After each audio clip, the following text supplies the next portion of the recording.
கடவுள் எனக்கு தண்டனையாகவே ஒரு இறைபக்தியற்ற தாயை கொடுத்தாரா? அல்லது இது எனக்கு இன்னும் புரியாத ஒரு அழைப்பா? உண்மையைச் சொல்லப்போனால் எனக்கு தெரியவில்லை. என் 11 வயதில் சங்கீதம் 27 முதல் 10 இல் உள்ள இந்த வேதவசனத்தை நான் வாசித்தேன். என் தகப்பனும் என் தாயும் என்னை கைவிட்டாலும் கர்த்தர் என்னை கவனித்துக் கொள்வார். டிபிடி மொழிபெயர்ப்பில் இது இவ்வாறு கூறப்பட்டுள்ளது: என் தகப்பனும் தாயும் என்னை கைவிட்டனர். ஆனால் நீரோ, யாவே யாவே, என்னை ஏற்றுக்கொண்டு உமதாக்கிக் கொண்டீர். இந்த வசனத்தை நான் நம்பவில்லை. உண்மையைச் சொல்லப்போனால் இது ஒரு அச்சுப்பிழை என்று நான் நினைத்தேன். எனவே அதை உறுதிப்படுத்திக் கொள்ள வேறொரு மொழிபெயர்ப்பில் அமைந்த மற்றொரு வேதாகமத்தை எடுத்தேன். வார்த்தைகள் வேறாக இருந்தாலும் அதன் பொருள் துல்லியமாக ஒன்றாகவே இருந்தது. அப்போதும் கூட நான் அதை நம்பவில்லை. எந்த வகையான பெற்றோர் தங்கள் சொந்த குழந்தைக்கு இவ்வளவு கொடூரமான காரியத்தைச் செய்வார்கள் என்று எனக்குள்ளேயே கேட்டுக்கொண்டேன். ஆனால் 2019 இல் சொத்து தகராறு ஏற்பட்டபோது என் தாய் என்னை எங்கள் குடும்பச் சொத்து வளாகத்தை விட்டு வெளியேறும்படி கட்டாயப்படுத்திய அந்தச் சூழலில் கர்த்தர் எனக்கு இந்த வசனத்தை நினைவூட்டினார். அந்தத் தருணத்தில் எனக்கு உண்மை புரிந்தது. அது ஒருபோதும் அச்சுப்பிழை அல்ல, அதுதான் எப்போதும் இருந்த உண்மை என்பதை நான் உணர்ந்து கொண்டேன். பெற்றோர்கள் தங்கள் சொந்த குழந்தையையே கைவிடுவார்கள் என்பதை பல ஆண்டுகளாக என்னால் கற்பனை கூட செய்து பார்க்க முடியவில்லை. ஆனால் அந்த அனுபவம் எனக்கே நேர்ந்தது. திரும்பி பார்க்கும்போது கடவுளின் வார்த்தை எப்போதும் உண்மையாகவே இருந்ததை நான் உணர்கிறேன். ஒரு காலத்தில் நான் சந்தேகித்த அந்த விஷயம் என் வாழ்க்கையில் நான் எதிர்கொண்ட மிக கொடிய உண்மைகளில் ஒன்றாக மாறியது. கடவுள் ஏன் எனக்கு இறைபக்தியற்ற ஒரு தாயை கொடுத்தார்? என்னை துன்புறுத்திய ஒருவருடன் நான் ஏன் வளர வேண்டியிருந்தது?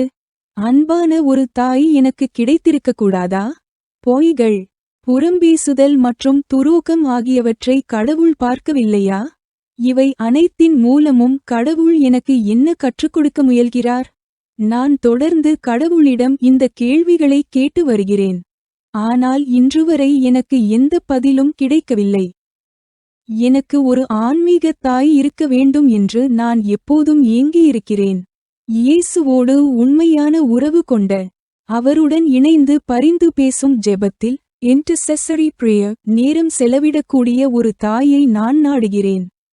மற்றவர்களைப் பற்றி புறம் பேசுவதற்கு பதிலாக அவர்களுக்காக இரகசியமாக ஜெபிப்பதையே தனது முதல் செயலாக கொண்ட ஒரு தாயை நான் விரும்புகிறேன். உண்மையான அன்பு, பாசம், புரிதல், பொறுமை, கனிவு, இரக்கம், ஊக்கம் மற்றும் உணர்வுபூர்வமான ஆதரவு ஆகியவற்றை வெளிப்படுத்தும் ஒரு தாயை நான் நாடுகிறேன். வெளியில் மட்டுமல்லாமல் தனிமையிலும் உள்ளிருந்து பரிசுத்தமான வாழ்க்கையை வாழும் ஜெபவீரரான ஒரு தாயை நான் விரும்புகிறேன். தேவனுக்கு பயந்து, அவருடைய சித்தத்திற்கு கீழ்ப்படிந்து, அவருடைய திட்டங்களை நம்பி, அவருடைய முடிவுகளை மதித்து நடக்கும் ஒரு தாயை நான் நாடுகிறேன். தெய்வீக பண்புகள் கொண்ட பெற்றோர்கள் தங்கள் பிள்ளைகளுடன் இருப்பதை பார்க்கும் போதெல்லாம் எனக்கு பொறாமையும் கோபமும் ஏற்படுகின்றன. தேவனே, நீர் உண்மையிலேயே என் மீது அன்பு வைத்திருக்கிறீரா என்று நான் அவரிடம் கேட்கிறேன். தேவன் என் மீது அன்பு வைத்திருந்தால் ஏன் எனக்கு இரட்டை வேடம் போடும் டபுள் லைஃப் ஒரு தாயை கொடுத்தார்? வெளியில் பார்க்கும்போது அவர் இனிமையானவராகவும் ஆன்மீக பற்றுள்ளவராகவும் கண்ணியமானவராகவும் தோன்றுகிறார். சபையில் அவர் தன்னை மிகவும் நீதிமானாக காட்டிக்கொள்கிறார். மக்களின் அனுதாபத்தை பெறுவதற்காக அடிக்கடி தன்னை ஒரு பாதிக்கப்பட்டவராக சித்தரித்துக் கொள்கிறார். ஆனால் யாருக்கும் அவருடைய உண்மையான குணம் தெரிவதில்லை. அல்லது வீட்டுக்குள்ளே அவர் எப்படிப்பட்டவர் என்பதை யாரும் அறிந்து கொள்வதில்லை. உண்மை தேவனுக்கு மட்டுமே தெரியும். அவரால் மட்டுமே அதை மக்களுக்கு வெளிப்படுத்த முடியும். அப்பாவின் மரணம் என் அம்மாவின் குணத்தை மாற்றவில்லை, மாறாக அது அவரது உண்மையான குணத்தை முழுமையாக வெளிக்கொண்டு வந்தது. இதை ஏற்றுக்கொள்வது கடினம். ஆனால் அவரது உண்மையான முகத்தை நான் ஒருமுறை பார்த்துவிட்ட பிறகு அதை என் மனதிலிருந்து என்னால் ஒருபோதும் மறக்க முடியாது. கடவுள் பயம் இல்லாத அல்லது கையாள்வதற்கு கடினமான ஒரு பெற்றோருடன் வாழ்வது மிகுந்த வேதனையானது.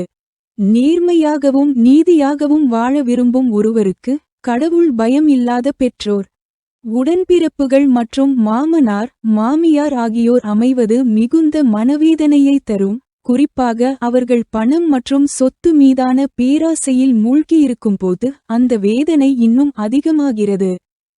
என் வாழ்வில் கடவுள் ஏன் இதை அனுமதித்தார் என்பதை புரிந்து கொள்ள நான் சிரமப்படுகிறேன்.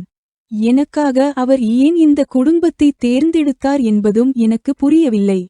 கடவுள் எனக்கு அளித்த எல்லாவற்றிற்கும் ஒரு நோக்கமும் காரணமும் உண்டு. கடவுள் பயம் இல்லாத அம்மாவும் பேராசை கொண்ட மாமனார் மாமியார் குடும்பமும் இதில் அடங்கும். இவை இந்த வாழ்க்கையில் நான் கற்றுக்கொள்ள வேண்டிய பாடங்கள். கடவுள் பக்தி கொண்ட ஒவ்வொரு பிள்ளையும் தலைமுறை தலைமுறையாக தொடர்ந்து வரும் பாவம், சீர்கேடு மற்றும் ஆரோக்கியமற்ற பழக்கவழக்கங்களின் சங்கிலியை உடைத்தெறிய அழைக்கப்பட்டிருக்கிறார்கள். இப்போது திரும்பி பார்க்கும்போது இந்த வேதனையான அனுபவங்களை என் குணத்தை செதுக்கவும், என் விசுவாசத்தை வலுப்படுத்தவும், வேறு எந்த வகையிலும் நான் கற்றிருக்க முடியாத பாடங்களை கற்றுக் கொடுக்கவும் கடவுள் எவ்வாறு பயன்படுத்தியிருக்கிறார் என்பதை என்னால் காண முடிகிறது. நான் கற்றுக்கொண்ட சில பாடங்களை இங்கே பகிர்ந்து கொள்கிறேன். 1. கடவுள் என் கண்களிலிருந்த திரையை நீக்கி என் குடும்பத்தினரின் உண்மையான முகத்தை எனக்கு காட்டினார். 2. என் குடும்பத்தினரின் வெறுப்பு, பேராசை, சுயநலம், கசப்புணர்வு, தந்திரம் மற்றும் வஞ்சனை நிறைந்த மனநிலையை கடவுள் எனக்கு வெளிப்படுத்தினார். 3. அவர்களின் அந்த தீய அசுத்தமான புத்திசாலித்தனம் கடவுளின் வல்லமைக்கு ஈடாகாது என்பதை கடவுள் எனக்கு காட்டினார். 4. மக்கள் உண்மையில் எப்படிப்பட்டவர்கள் என்பதையும், குறிப்பாக என் பெற்றோரின் வட்டத்தில் உள்ளவர்களின் உண்மையான தன்மையையும் கடவுள் எனக்கு காட்டினார். 5. ஒரு காலத்தில் நான் பயந்து மரியாதை செலுத்திய போலி போதகர்களையும் ஆன்மீக தலைவர்களையும் கடவுள் எனக்கு அடையாளம் காட்டினார். 6. கூச்ச சுபாவம் கொண்ட என்னை துணிச்சலான ஒருவராக கடவுள் மாற்றினார். 7.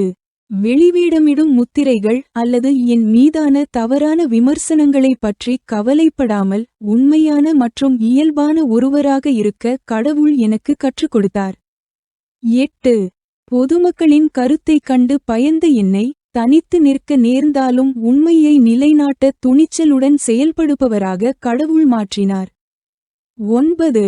முன்பு மக்கள் என்னை பற்றி என்ன நினைக்கிறார்கள் என்று நான் பயந்தேன், ஆனால் இப்போது யார் என்ன சொன்னாலும் அதை பற்றி கவலைப்படுவதில்லை. 10. நான் சமூகத்தை கண்டு பயந்தேன். சமூகத்திற்குள் பொருந்தவில்லை என்றால் நிராகரிக்கப்படுவோம், விமர்சிக்கப்படுவோம் அல்லது தவறாக எடை போடப்படுவோம் என்று அஞ்சினேன்.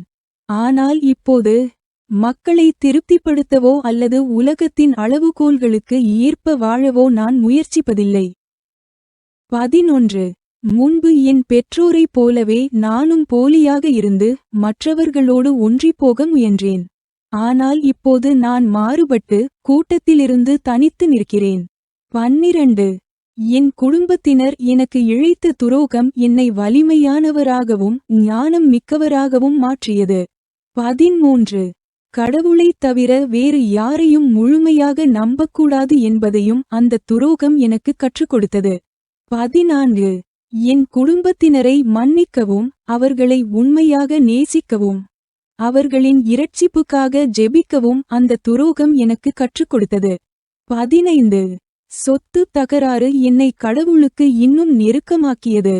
அதன் மூலம் அவர் செயல்படுவதை நான் கண்டேன். அவருடைய வல்லமையை அனுபவித்தேன். 16. இயேசுவை மிகுந்த ஆர்வத்துடனும் நெருக்கத்துடனும் முழு இருதயத்துடனும் நேசிக்க அந்த சொத்து தகராறு எனக்கு கற்றுக் கொடுத்தது. 17. சபையில் வெளிவேஷம் போடுவதை விட தனிமையில் பரிசுத்தமான வாழ்க்கையை வாழ அந்த சொத்து தகராறு எனக்கு கற்றுக் கொடுத்தது. 18. நான் இனி சமூகத்தின் விதிகளை பின்பற்றுவதில்லை. கடவுளின் வார்த்தைக்கு முரணான விதிகளை நான் மீறுகிறேன். 19. இயேசு, நியாயத்தீர்ப்பு நாள் மற்றும் நரகம் ஆகியவற்றைத் தவிர வேறு எதற்கும் நான் பயப்படுவதில்லை. 20. இதுவே இறுதியானது, என் குடும்பத்தைப் பற்றிய உண்மையை வெளிப்படுத்த நான் வெட்கப்படவில்லை. மற்றவர்கள் மௌனமாக இருக்க தீர்மானித்தார்கள் என்பதற்காக நானும் அப்படியே இருக்க வேண்டும் என்பதில்லை. என் குடும்பத்தின் நற்பெயரைக் காக்கவோ அல்லது அவர்களை சுகபோகமாக வைத்திருக்கவோ பாவம், பாசாங்கு அல்லது தீமை ஆகியவற்றை நான் ஒருபோதும் பாதுகாக்க மாட்டேன். கடவுள் வெளிச்சத்திற்கு கொண்டுவந்த விஷயங்களை மறைக்கவோ நியாயப்படுத்தவோ அல்லது மூடிமறைக்கவோ நான் மறுக்கிறேன். இருளின் கிரியைகளை வெளிப்படுத்த வேண்டும் என்று கடவுளின் வார்த்தை கட்டளையிடுவதால் நான் சத்தியத்திற்காக நிலைநிற்க தீர்மானிக்கிறேன். பலனற்ற இருளின் கிரியைகளில் பங்கு கொள்ளாமல் அவற்றை வெளிப்படுத்துங்கள். எபேசியர் காலை 5:11